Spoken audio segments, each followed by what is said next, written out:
El Centro Cristiano Familiar te invita a escuchar una palabra de fe, restauración y fortaleza para tu vida. La verdad que bien podría haberse dejado llevar en su humanidad. Jesús, hombre, podría haberse dejado llevar y decir, ¿y por qué no así? ¿Por qué no cambiar el curso de la historia? ¿Por qué no tener un final más feliz?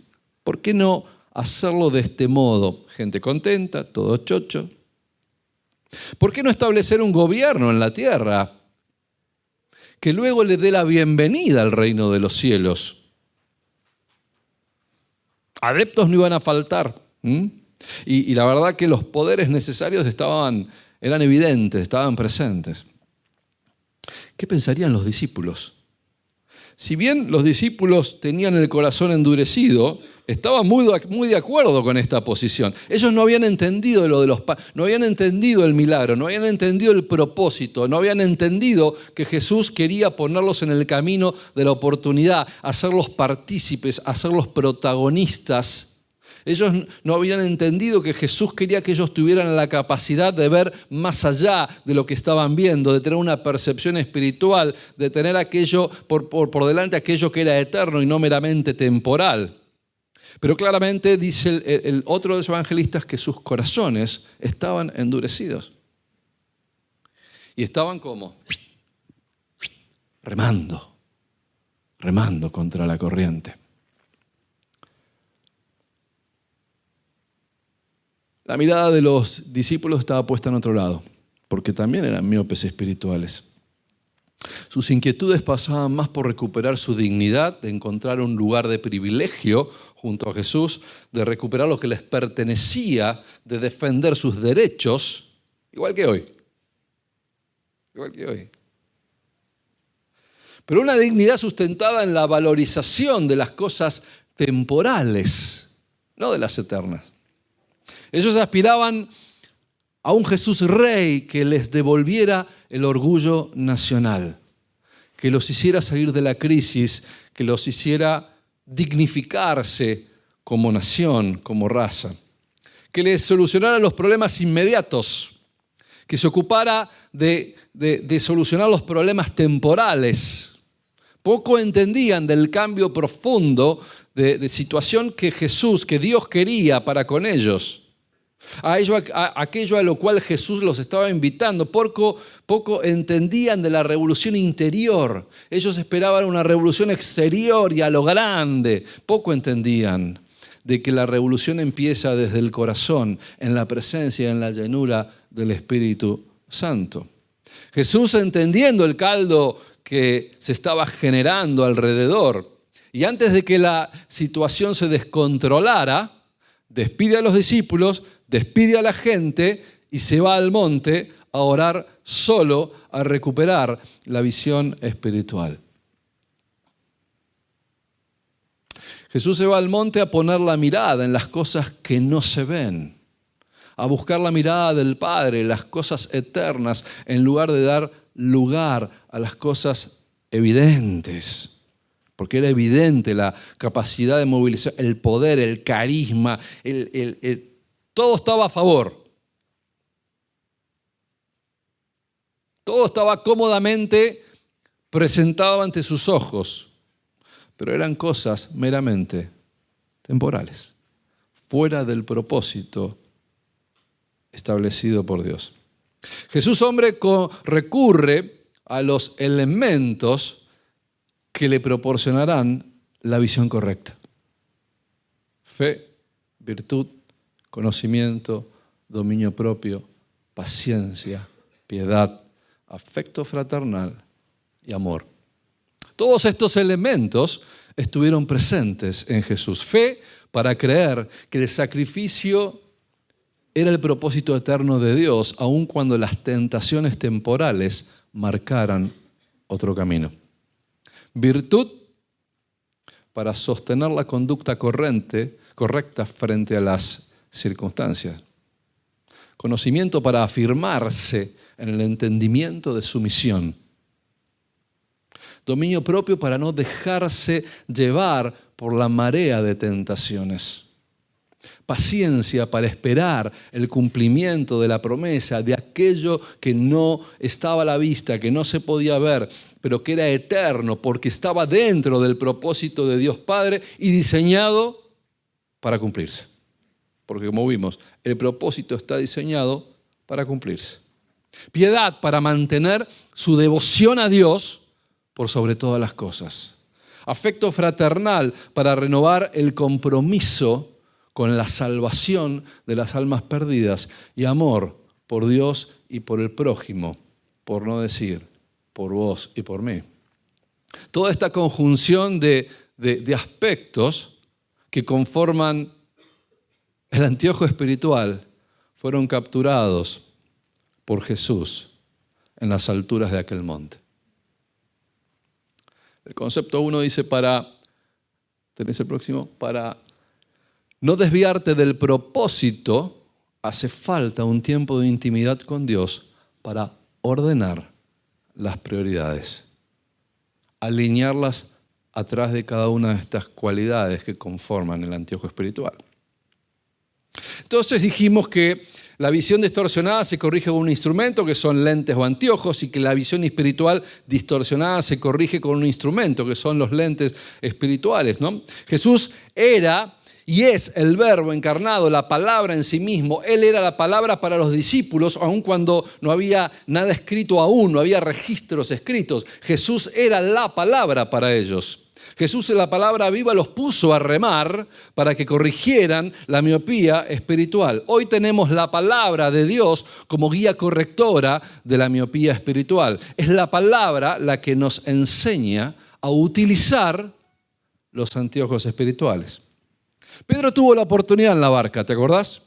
Él estuvo dispuesto a dejar los remos, abandonar la barca, es decir, aquello que se veía, y adentrarse en un mundo distinto, en un mundo que él no entendía, pero que por fe estaba dispuesto a tomar, que era caminar sobre el agua para alcanzar aquello que es eterno. Mientras mantuvo la mirada fija en Jesús, mientras sus ojos distinguieron los ojos de Jesús, caminó sobre las aguas. Caminó sobre la tormenta, sobre las circunstancias. Ahora, cuando los ojos espirituales se desvanecieron y su mirada se tornó borrosa y empezó a ver la tormenta y la miopía espiritual lo ganó,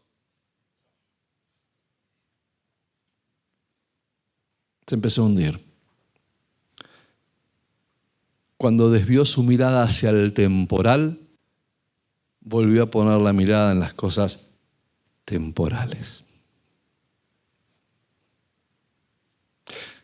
Pobre Pedro no fue el único miope.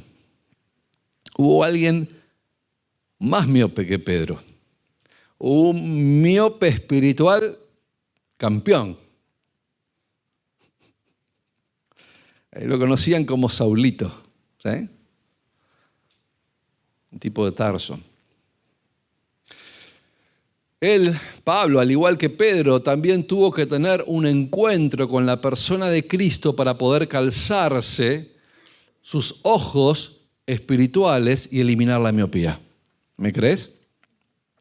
Hechos capítulo 9 dice: mientras tanto Saulo respiraba aún amenazas de muerte contra los discípulos del Señor y se presentó al sumo sacerdote y le pidió las cartas de extradición para las sinagogas de Damasco. El tipo se quería ir a Damasco a traer de los pelos a cuanto cristiano hubiera a la mano.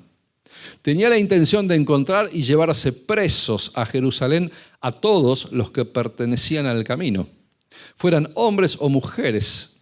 Dice que en el viaje sucedió que al acercarse a Damasco una luz del cielo relampagueó de repente. ¿Alguna vez te pegó un flash en los ojos?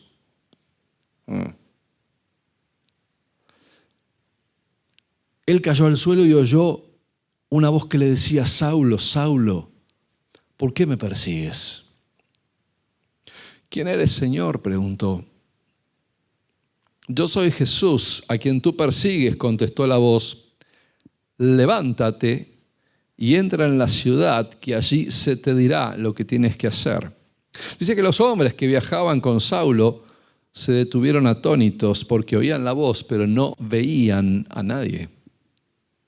Dice que Saulo se levantó del suelo, pero cuando abrió los ojos no podía ver. Así que lo tomaron de la mano y lo llevaron a Damasco, y dice que estuvo ciego 3 días sin comer ni beber nada. Pablo fue un hombre enfocado. No cabe duda que era un tipo enfocado. Se ponía un objetivo y perseguía ese objetivo. El problema era que estaba mal enfocado. Estaba enfocado justamente para el mal, aunque él no lo sabía. ¿Por qué? Porque era un miope espiritual.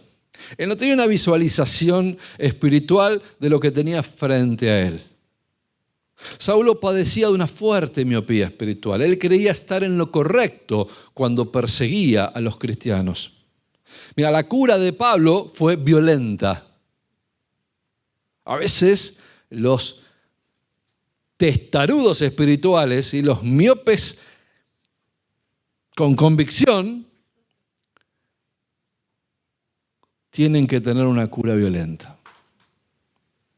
Él tuvo que ser sometido a una operación que lo dejó naturalmente ciego por un lapso de tiempo, pero estuvo naturalmente ciego. Él tenía que padecer ceguera para entender lo que es estar ciego para con el propósito de Dios. Él tuvo que estar ciego para entender lo duro que es. Junto con la ceguera natural, Saulo fue ciego a su antigua forma de ver las cosas, ciego a las cosas temporales.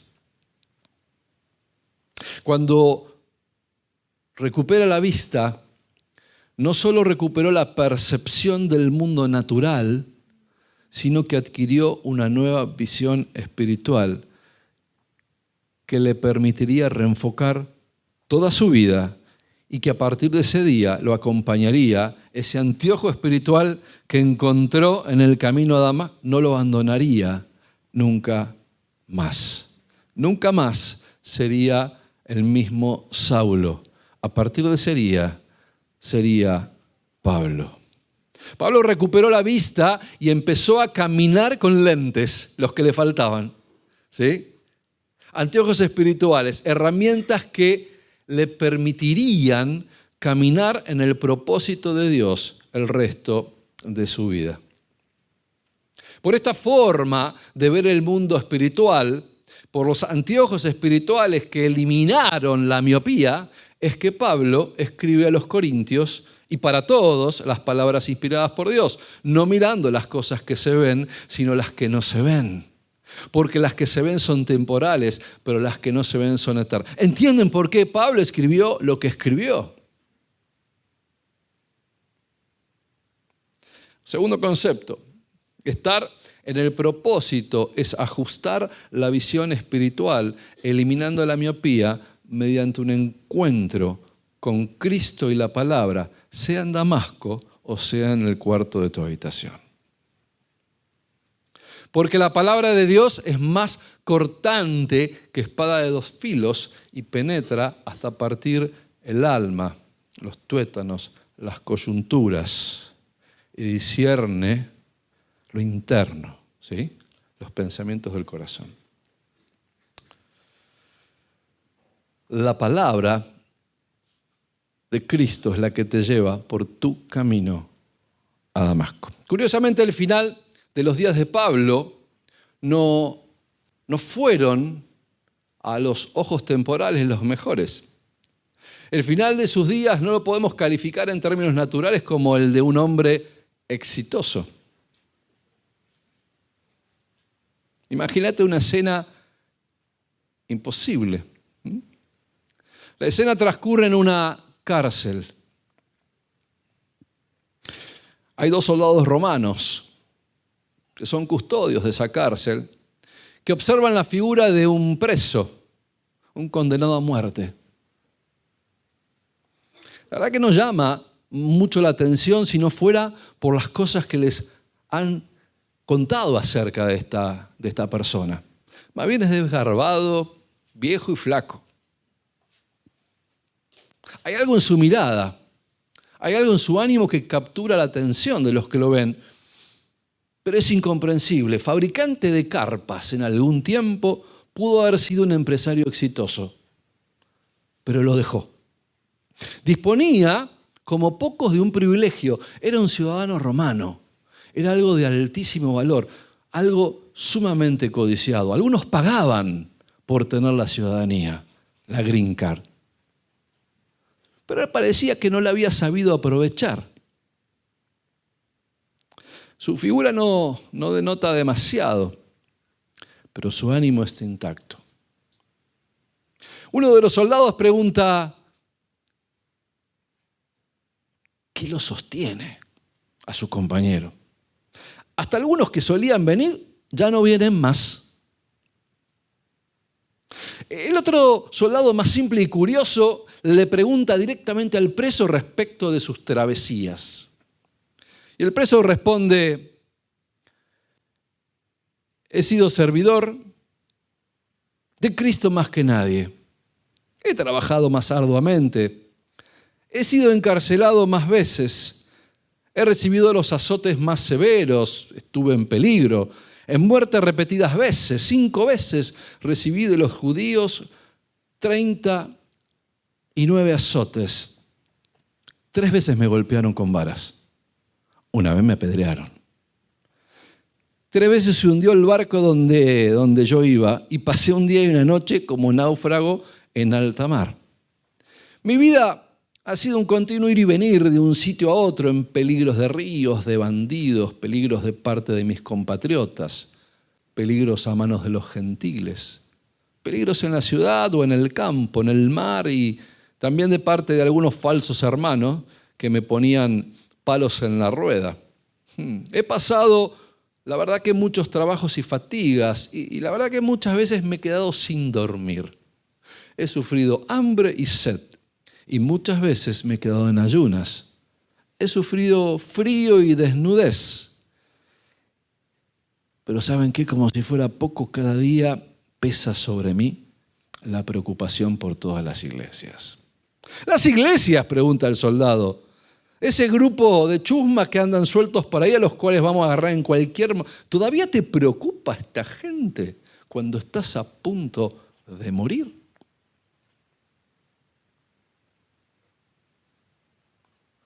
El otro soldado, más pícaro, le pregunta respecto de sus posesiones, quizá con la intención de quedarse con algo a cambio de una doble ración. Pero el preso responde, no tengo nada. Solo me queda mi fe. Y estos pergaminos. Y una capa.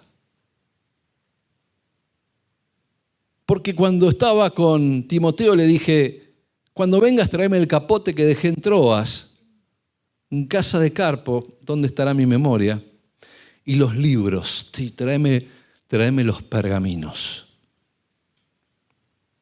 Pero despreocúpense, les dice Pablo a los 2 soldados romanos. Hace ya rato que me deshice de todas las cosas que creía importantes con el solo propósito de ganar a Cristo. Es más, les escribí a algunos de una iglesia de Filipos y ciertamente aún estimo todas las cosas como pérdida por la excelencia del conocimiento de Cristo Jesús, mi Señor, por amor del cual lo he perdido todo y lo tengo literalmente por basura para ganar a Cristo.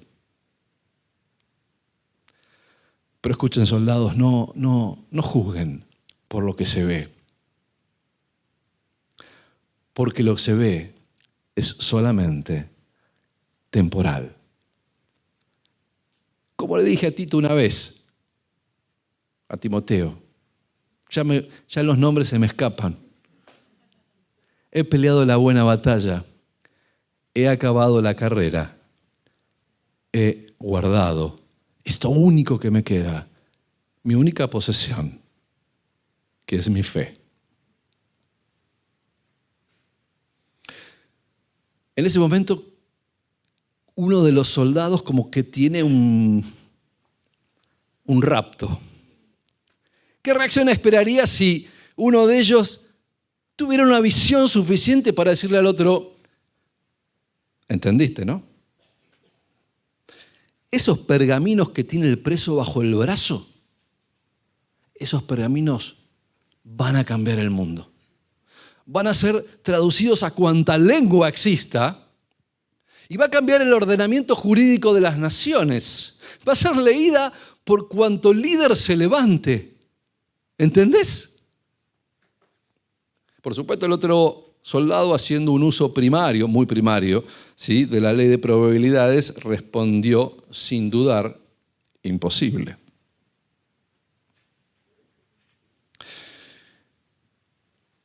En el calabozo, Pablo era la más lejana expresión viviente de victoria.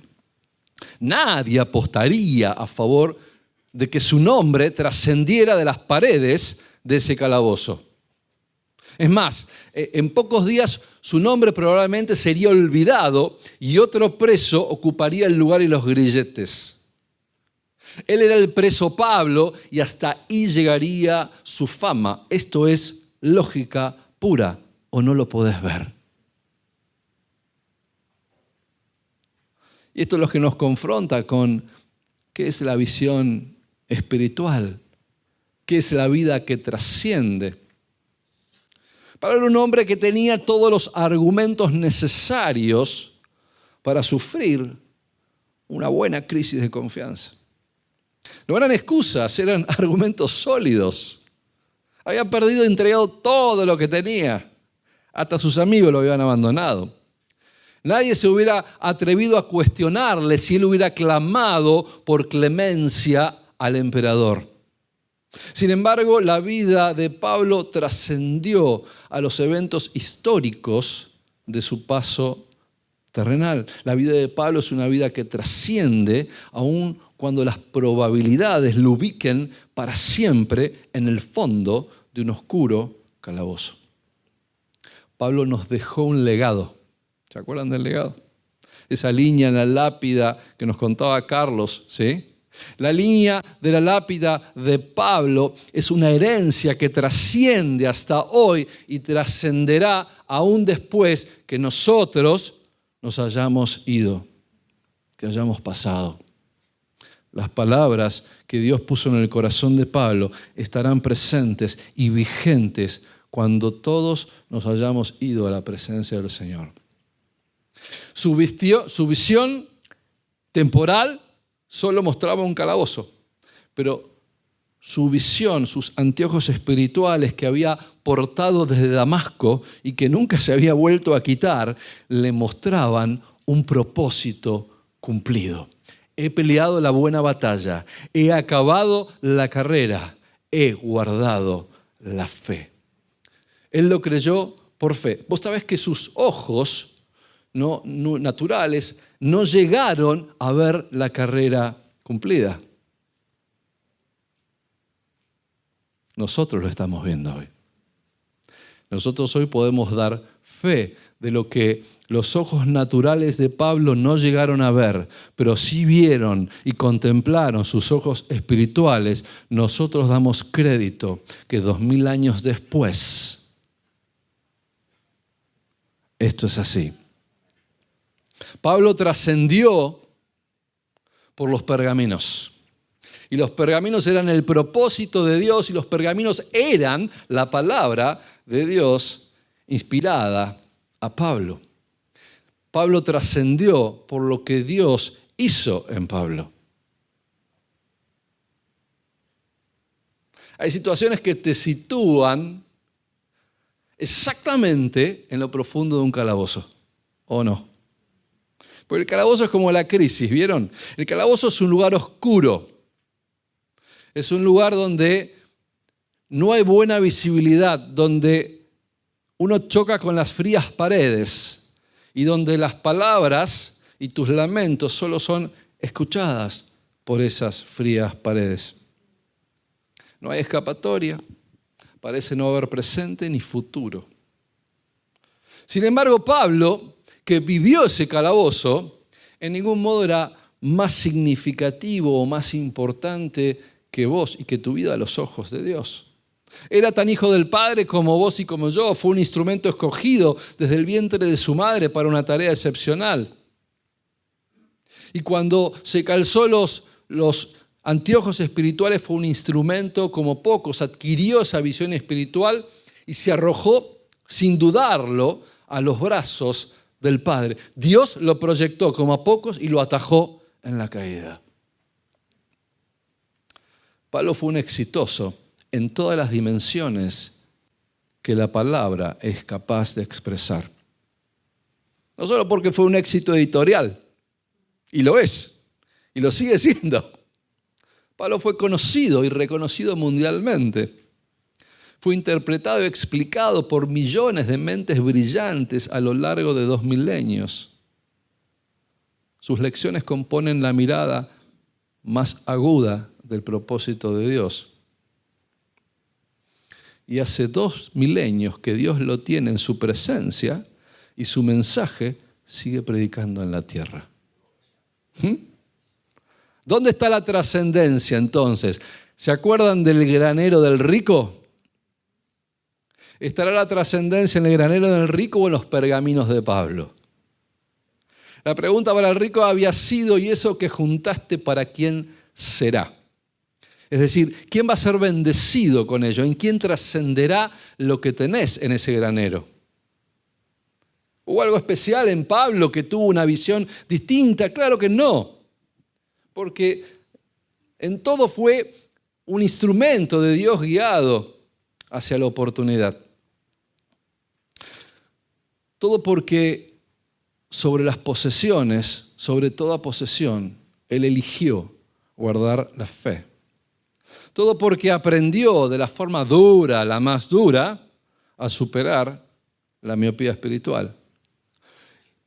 Y porque adquirió anteojos espirituales en fe, en virtud, en conocimiento, en dominio propio, en paciencia, en piedad, en afecto fraternal y en amor, es que él pudo decir: he acabado la carrera y por sobre todo he guardado la fe. Y qué curioso, ¿no?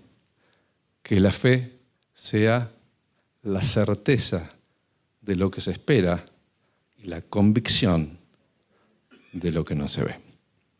Cuando estemos atravesando entonces las crisis, pensemos y hagamos cosas que vayan más allá de la crisis, mirada larga, ¿sí? Cosas trascendentes. Cuando estemos atravesando la crisis, mantengamos esa mirada de largo plazo y no coyuntural o de corto plazo. Fortalezcamos esa mirada espiritual, nuestros anteojos espirituales, que son todas estas herramientas para poder atravesar y mantener la mirada clara, transparente, ¿sí? Eliminar lo borroso de nuestra visión y poner los ojos en Jesús. Cuando estemos atravesando la crisis, no asumamos la caída, ¿sí? Como un fracaso. Pablo se cayó de trompa en Damasco, pero fue la mejor caída de su vida, porque a partir de ahí se levantó y nunca más tropezó. Aprendizaje.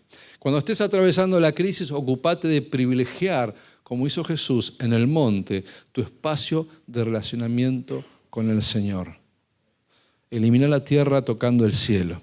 Cuando Jesús nos enfrente con el propósito y la oportunidad, no asumamos las posibilidades de los 5 panes y 2 peces. Declaremos las imposibilidades de un Dios que mantiene todo bajo control. Amén. Búscame una música porque tengo que dar una palabra y la necesito suavizar. ¿Estás bien? ¿Recibiste? Bueno, llegamos bien. Si querés que te cuente el viaje, no te voy a contar del viaje ahora nada. Por ahí te cuento un par de cosas que tienen que ver con la palabra que estamos recibiendo. Yo estaba orando al Señor porque en el momento de la alabanza el Señor puso algunas cosas específicas.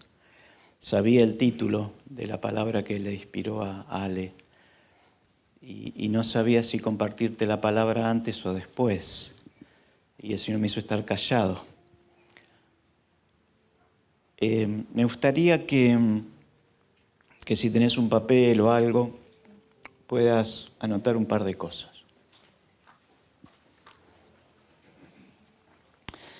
No sé si se acuerdan los que vienen los miércoles y si tienen agendado por una de esas cosas, hoy lo tenés, o si apelo a tu buena memoria, ¿cuándo fue que te di la palabra de Isaías, del trono? Creo que fue, si no fue el último miércoles que estuve, creo que fue el anterior.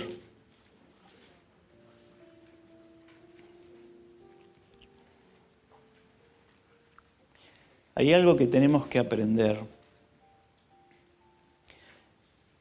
En tiempos duros, ¿sabes qué? Yo no le llamo crisis.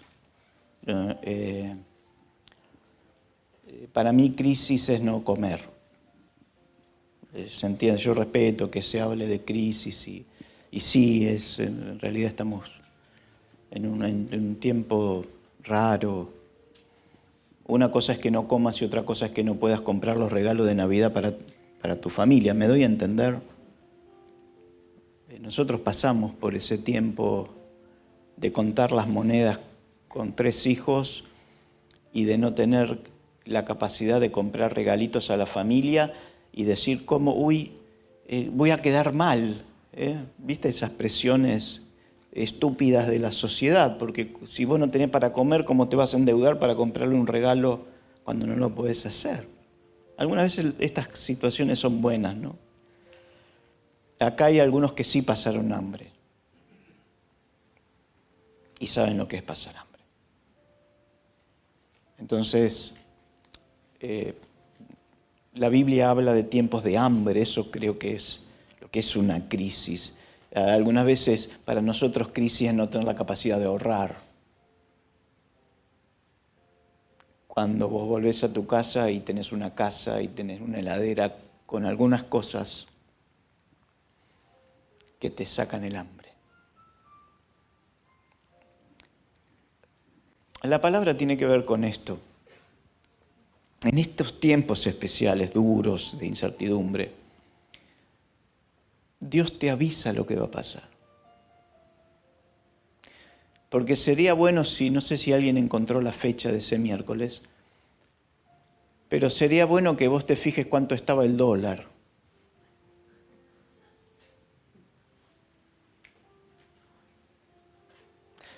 Cuando Dios te trajo la palabra de que te prepares a mirar el trono con Él sentado y no a mirar el rey muerto.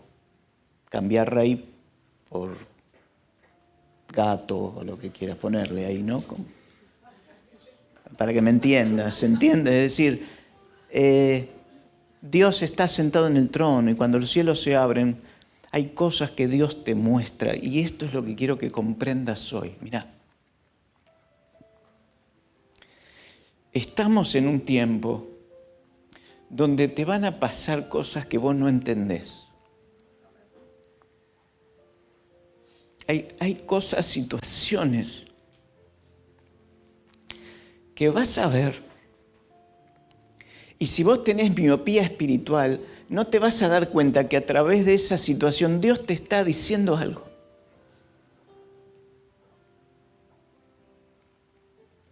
Cuando ese nene se presentó con la vianda, él le estaba diciendo algo a los discípulos y los discípulos, en lugar de decir, acá puede haber algo sobrenatural, dijeron, ¿qué puede ser esto para tantos? Entonces, yo voy a hablarte el domingo que viene en cómo... ¿Qué hacer en medio de estas situaciones de crisis, de incertidumbre? ¿Qué hacer? ¿Qué hacer? ¿Ok? Esa va a ser la palabra del domingo. ¿Qué hacer? El punto es que vos puedas estar atento a esas cosas sobrenaturales o cosas que vos decís, yo no entiendo por qué me pasa esto. Y quiero darte algunos ejemplos, sí, del viaje. Yo me fui acá un poco molesto con uno de los hoteles porque el hotel iba a albergar a 3 personas y el desayuno era para 2. Y vos decís, pero vos estás conmigo, no es lógico que vos comprás un paquete donde van 3 y le den desayuno solamente a 2. Y me fui y me determiné a no enojarme con eso. Algunos de ustedes me conocen.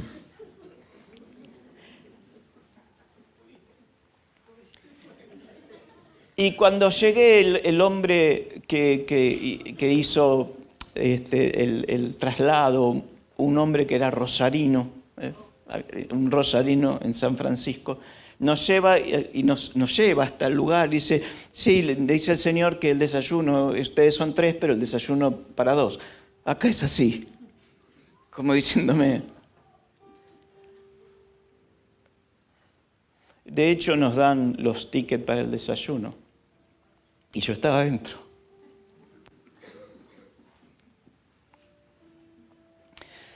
La chica que nos ayudó, que está trabajando con la gente mayor en otra iglesia, con toda la parte de la movida de Marisa, me dijo también, mira, esto es así.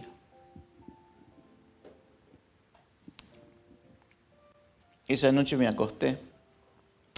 Ya habíamos diagramado cómo íbamos a repartir los tickets y hasta dónde nos llegaban. ¿Ok? Todavía creo que el dólar estaba a 28 mangos. A la mañana siguiente,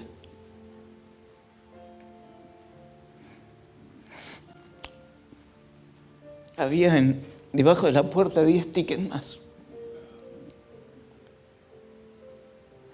Ahora, vos podés decir, a ver, la gente del hotel se equivocó. Podés buscar cualquier excusa. Yo la lectura espiritual que hice fue que Dios está en los detalles. Y yo quiero que vos puedas tomar esto, es decir, que puedas entender que hay cosas que vas a ver o te van a pasar, que vos tenés que tomar la lectura espiritual.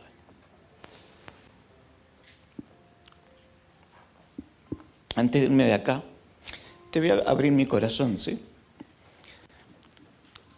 Cuando fui a comprar un chip para dejarle a Oriana allá, aprendí muchas cosas, ¿sí? En toda esta movida. Me detuve en una vidriera a ver herramientas. Bueno, algunos hombres me van a... Pero estas herramientas tipo aventura, ¿viste? Que tienen brújulas y qué sé yo. Y ahí había una pinza multipropósito. ¿Viste esa pinza que vos empezás a abrir y tienen de todo?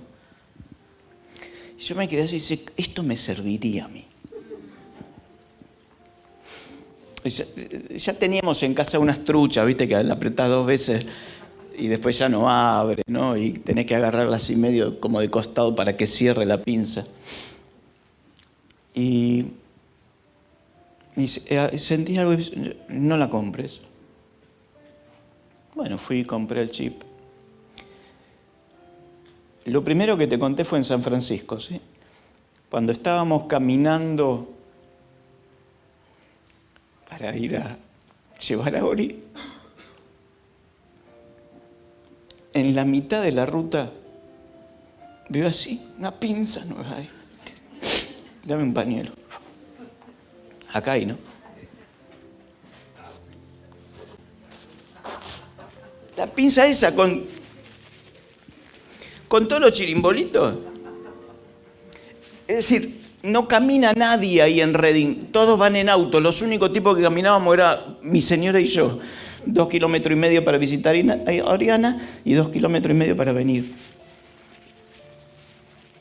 Claro, Patricia y Oriana no entendían nada. Entonces yo le digo, yo estaba mirando la pinza antes de salir. ¿Me pueden entender? La agarré. Así la iba contento.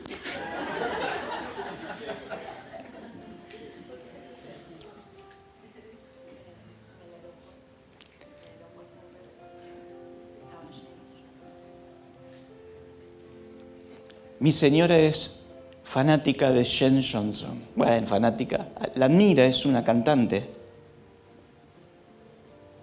Cuando llegamos al aeropuerto de Reading, nos sentamos a que no saben quién viene así, con todo el equipo de adoración de donde está ahora Oriana. Porque no íbamos a poder estar en el culto y ella quería por lo menos verla, qué sé yo. Y ahí estaba Jen, se llama. Yo no sé los nombres, pero ella ahí está. ¿Quién está? ¿Quién es? Jen Johnson. ¿Quién es? La rubia. Sí, ahí está. Que me ministra, que yo escucho, que me bendice, que...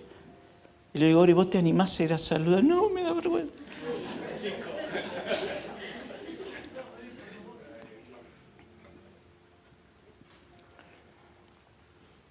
Se me escapan muchas cosas, pero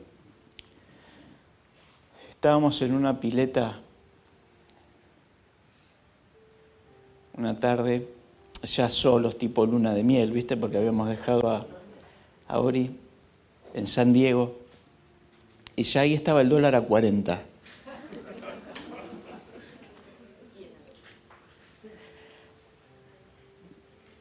Y ahí ya directamente ni teníamos desayuno, porque el desayuno donde estábamos salía $35 cada uno.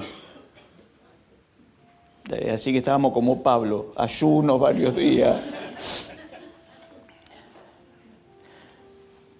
Y una señora de un lugar muy paquete, porque allí las carpas al lado de la pileta tienen microondas, heladera, televisión, camas, bueno. Esta señora se ve que se iba, una señora de unos 60, muy joven, 60, 65 años, viene con 2 aguas minerales y un plato lleno de frutas de todo tipo y dice, "It's for you".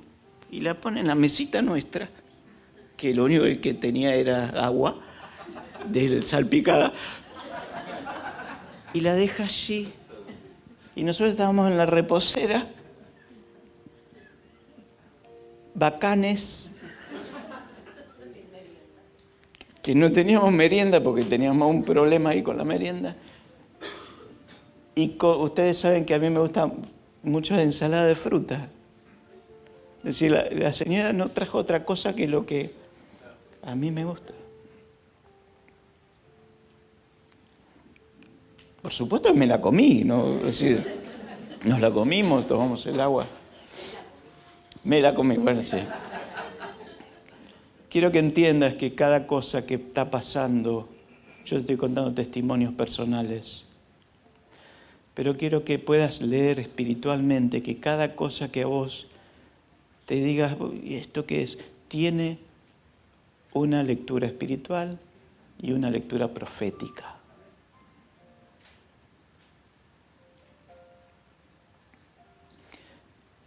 ¿Qué pasó anoche en el avión con la señora que iba adelante?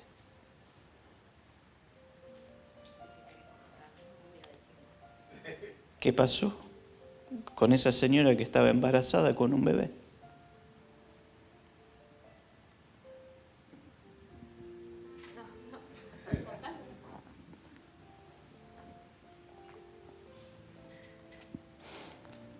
Agarró el bebé y se lo dio a Patricia. Y le dijo, hablaba en inglés. No era un avión que venía para acá, muchos argentinos hinchando. Esta señora iba sola, embarazada, con un bebé de ¿cuánto? De 8 meses, 1 año.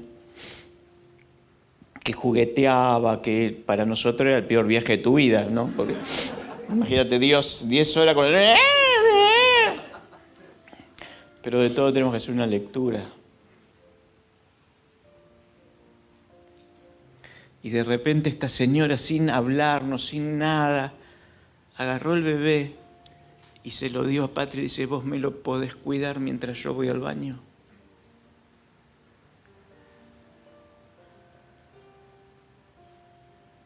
Ahora vos podés hacer tu propia lectura espiritual.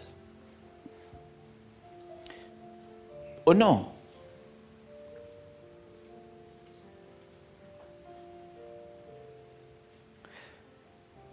A las 7 de la mañana yo estaba haciendo la cola para ir a descargar en el baño.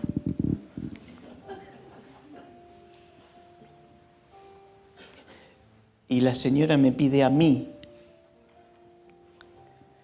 si yo podía jugar con el bebé mientras ella iba al baño. Ahora ella pensaba que yo estaba parado ahí. Hay fotos de eso, mi señora se encargó de sacar fotos de eso. Y yo me puse a jugar y el nene le hablaba, mire, yo le hablaba en inglés y hasta el nene se reía. Quiero que entiendas esto, hay lecturas espirituales. ¿Sabes que hay veces que Dios no te va a hablar por la Biblia? Dios te va a hablar con hechos concretos, te va a decir, mira, esto a vos te tiene que decir algo, te pongo un bebé encima, yo no sé si vas a poner un hogar de niños, si vas a ser abuela, si vas a cuidar a alguien, si tenés que orar por alguien, yo no sé lo que vos tenés que hacer la lectura espiritual de lo que Dios te quiere decir a través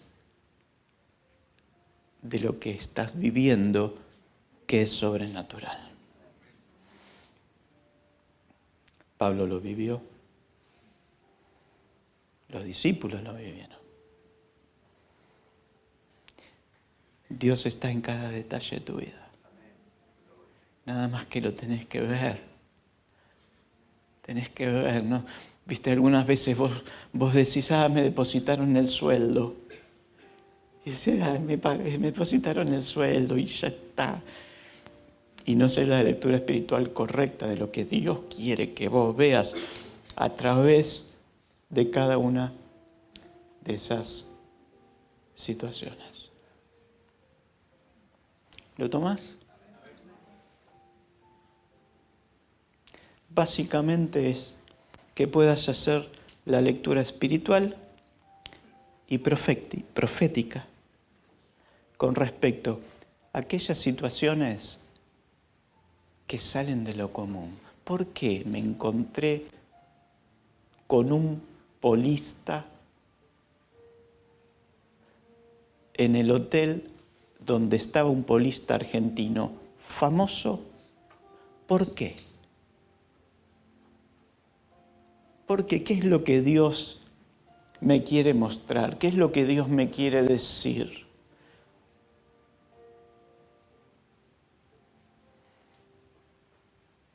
A eso es abrir los ojos espirituales. Deja que Dios te opere. Permitile a Él tener una percepción ahora en medio de estas situaciones, sí, de incertidumbre. Pero si Dios es capaz de alimentar a una pareja de pastores en San Diego, no va a ser capaz de derramar sobre tu vida todo lo que vos necesites. ¿Lo podés creer? ¿Por qué no te pones de pie? Uní esta palabra a la palabra que nos trajo Ale, de la miopía espiritual, porque tiene que ver detalles. Me encontré con alguien, vi a alguien, me llamó tal persona, esta persona que se acercó a mi vida me resolvió un problema, pero ¿qué puedo hacer yo? ¿Qué puedo hacer yo? ¿Qué lectura puedo hacer de esto que me pasó? Al caminar, al estar, al trabajar, al charlar con un operario, hablar con una mujer en estado de angustia porque todos sus hijos se tuvieron que ir a México y ella era la única que tenía la green card para poder quedarse y hacía años que no veía a sus hijos. ¿Qué palabra tenemos para dar? ¿Qué es lo que Dios quiere que nosotros soltemos? Una palabra trastorna una vida. Una acción transforma una familia. Padre, abrimos nuestro corazón y declaramos, Señor, que no va a hacer falta que nos tires al piso y estemos 3 días ciegos para entender hoy que tu deseo es que abramos nuestros ojos a una nueva revelación espiritual, a un nuevo mover, a una nueva capacidad profética de leer las situaciones que suceden a nuestro alrededor, que vos traés, que vos permitís para mimarnos, para desafiarnos, para movilizarnos, para exhortarnos.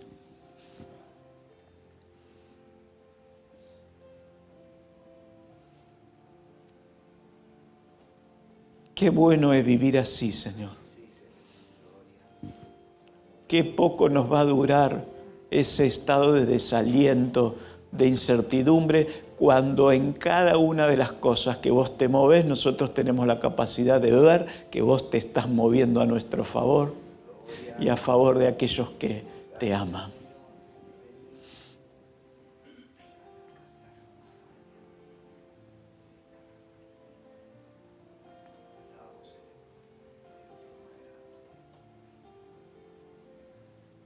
Queremos ser instrumentos tuyos en medio de la crisis.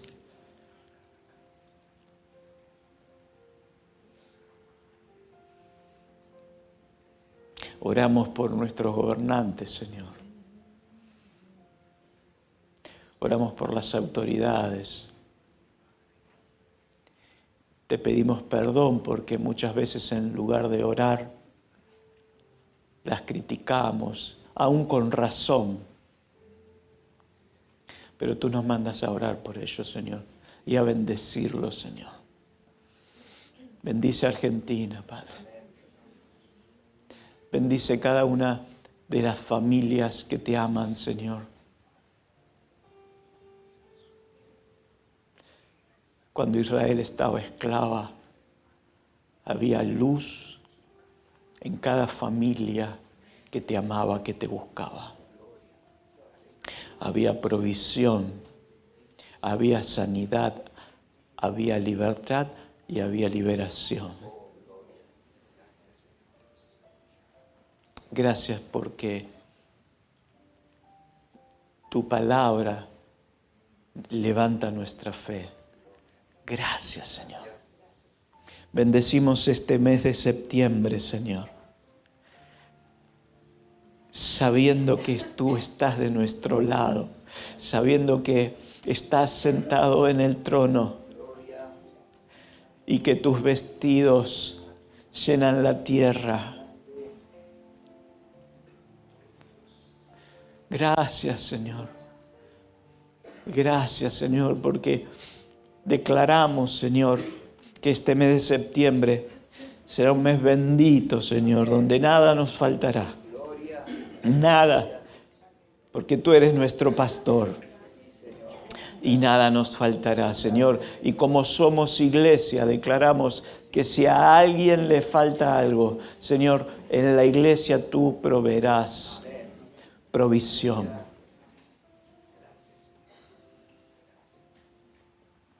Lea, hermano,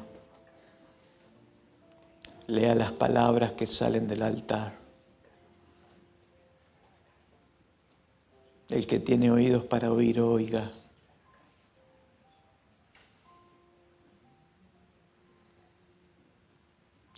Dios se mueve en tiempos especiales, trae palabra, trae instrucciones, trae revelación, trae creatividad. Hermano, salí de la pereza.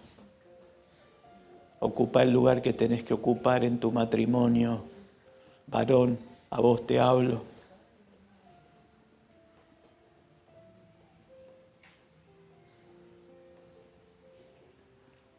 Padre, recibimos y guardamos cada una de estas palabras, sabiendo que son flechas tuyas lanzadas para bendecirnos.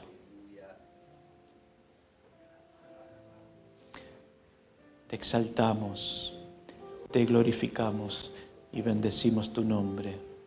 En el nombre de Jesús.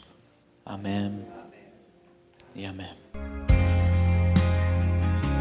Gracias por compartir este tiempo con nosotros. Si querés conocer más, podés ingresar a nuestra página cristianofamiliar.com. Seguinos también en las redes sociales como Cristiano Familiar.